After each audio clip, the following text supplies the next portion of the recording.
are counting down the days to the two biggest sporting events of the year, the WM Phoenix Open and football's biggest stage, the Super Bowl. We've got you covered on what you need to know. On today's edition of Cronkite Sports Live, Arizona State baseball prepares for its biggest series so far. Plus, both Arizona State basketball teams have been making noise in the transfer portal so far this offseason. Check out what Bobby Hurley and Natasha Dare have done so far. And finally, it's the perfect time to take a look at the splits of the Territorial Cup. All that and more on Cronkite Sports Live. Dan will be making his first ever Final Four appearance and credits his Hall of Fame father, who he said instilled that coaching spirit within the brothers. Yeah, my dad is a patriarch of our whole basketball family. My dad is one of the great coaches of his generation. That he's been able to travel with us, and now I get to take my dad to a Final Four. Bobby is also celebrating a recent contract extension, keeping the Valley his home, at least for now.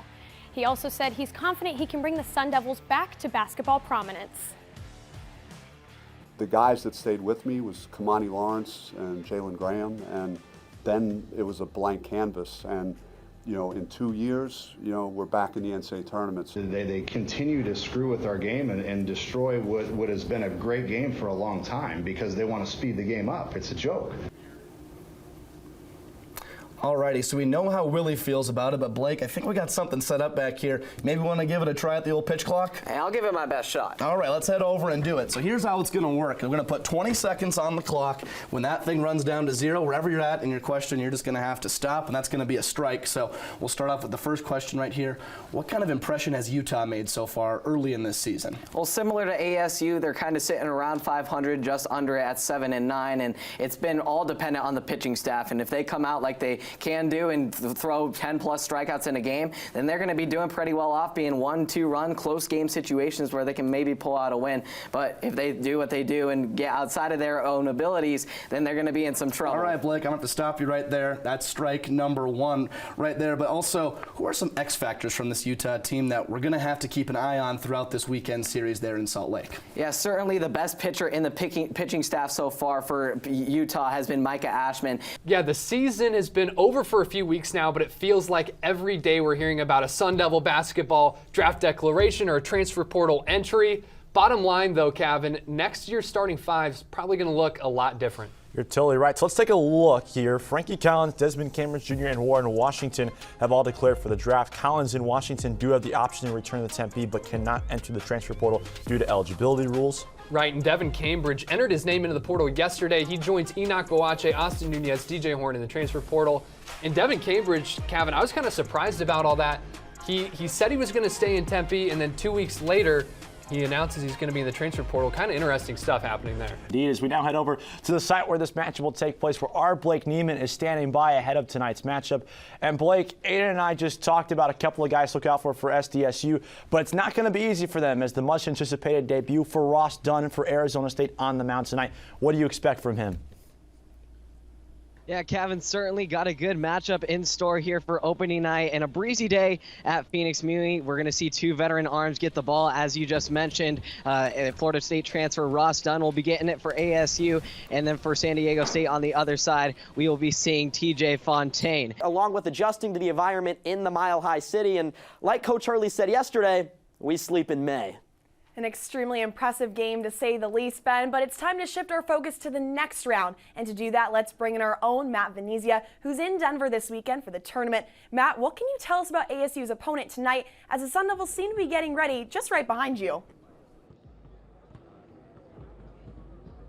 Thanks, guys. The Horned Frogs are known for the nation's leading 17.94 points per game on the fast break. However, Mikey Miles Jr.'s and the Frogs didn't quite have the juice the team normally has during the Big 12 tournament. Over the 2 games that led them to the semifinals, the Frogs only put up 9 points on the fast break. Whether the program has been getting better or not, everyone will tell you that this is a results business. And the results show that ASU hasn't made the round of 32 since 2009, when a guy by the name of James Harden, you may recognize him, was a sophomore leading the way for the Sun Devils. Well, it's tough to get results when you don't feel like you're getting a lot of support. ASU President Michael Crow recently spoke to the state press saying, quote, "You've been there. It's completely functional. It's actually a fine facility and just needs some updates." That facility is completely functional. It does not determine if we win basketball games at all. Calvin, I want to get your thoughts and your first reactions to this statement. Well, it might be a fair rebuttal for Michael Crow to say that, but when you're trying to continuously grow and build a program like Arizona State is, recruiting matters. And a big draw to these recruits is the kind of the state-of-the-art facilities that you have and what they can do for them, the athlete. So a building like DFA may be functional, but when you're thinking about it, it's not actually functional, if that makes sense. Yeah, Kevin, President Crow saying ASU doesn't need any type of facility upgrade is like me walking into a computer engineering class today with a laptop from '06, Kevin. It's just not going to get the job done. ASU is going to have to find a way to bring guys in despite the issues with the facility because the guy with the power, with the say, he's not having it right now. Yeah, and while Crow has faced backlash on social media for some of these comments, he's choosing to focus on the positive, which is a 23-win season and the Bobby Hurley contract extension. Well, Kevin, maybe it's fair to say that ASU basketball is a program that could use some more dopamine? What? Dopamine? Yeah, I mean, the naturally occurring chemical that makes you feel good, brother. Come on. Dude, we were just talking about stadium renovations and winning basketball games. Where did dopamine come from? ASU football head coach Kenny Dillingham at spring practice has been an absolute blast for players putting in that dopamine. We've seen a basketball hoop, linemen kicking field goals. Here's what the coach had to say about having fun at practice. Well, it's scientifically proven that happiness and joy releases dopamine in the brain, and when you release dopamine in the brain, you can learn at a higher rate. So it's not just me being the quirky young dude who wants to be trendy. It's actually scientifically proven that joy and happiness releases a chemical that increases the learning potential. So why would you not play to that? All right, Ethan, I guess I understand where that dopamine reference came from now. So talk about us more about dopamine and its relation to sports. Here's Ben Paris with our newest segment titled CSL Sports Science. Well, Kevin, like you, I didn't know what dopamine was when Kenny Dillingham talked about releasing it at practice last week when the coaching staff brought out a basketball hoop. So I took the privilege of diving deep into some medical research journals to try to find out how it could potentially give the Sun Devils a competitive advantage. Now, dopamine is a type of neurotransmitter that our body makes and releases when we do something that makes us feel good, like listening to your favorite song, eating something sweet like some candy, or maybe even playing a sport. The release of dopamine makes our bodies feel rewarded, leaving us with a sense of motivation. A 2018 study published by a group of researchers from universities across the United Kingdom, the Netherlands, Germany, and Belgium cites that, quote, dopamine increases athletes' attention toward rewarding goals and strengthens their reaction to the positive feelings that they can provide.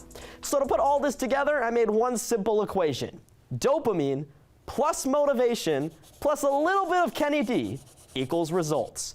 So, according to our research, Kenny Dillingham was spot on when saying that dopamine makes us learn at a higher rate, which yields greater results. And for a team with a new coaching staff, new players, and a new playbook, the learning that happens this spring could go a long way in the fall.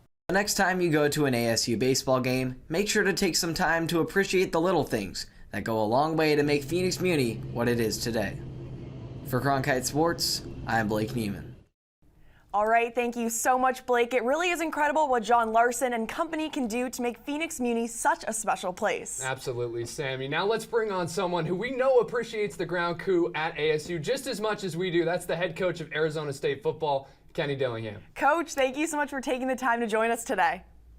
Of course, thank you all for having me. All right, so the spring game is now a couple weeks behind us. When the media heard from you last, you're overcoming a cold, potentially a bit of a lack of sleep. So now that we're almost to May, what's your day been like in comparison to early April? Yeah, just different, That's the fun part about college athletics is you have a different job every few months. You're a football coach, right? And then you're a recruiter, and then you're a scheduler and a planner and a businessman. Stay true to who you are. I would say those are two lessons that I've learned is don't try to be somebody you're not, and combine that with just continuing to listen and bring ideas from everybody into your program constantly. It's been an honor to be here at the desk with you. We've had some stress, some success, but it's been overall just great times. You're one of my best friends, and we got Nick Borgia, EP, here as well with the cupcakes, bringing us some food. You do a great job behind the scenes as well. Yeah, he makes us look better than we actually are, and he's been a lot of fun.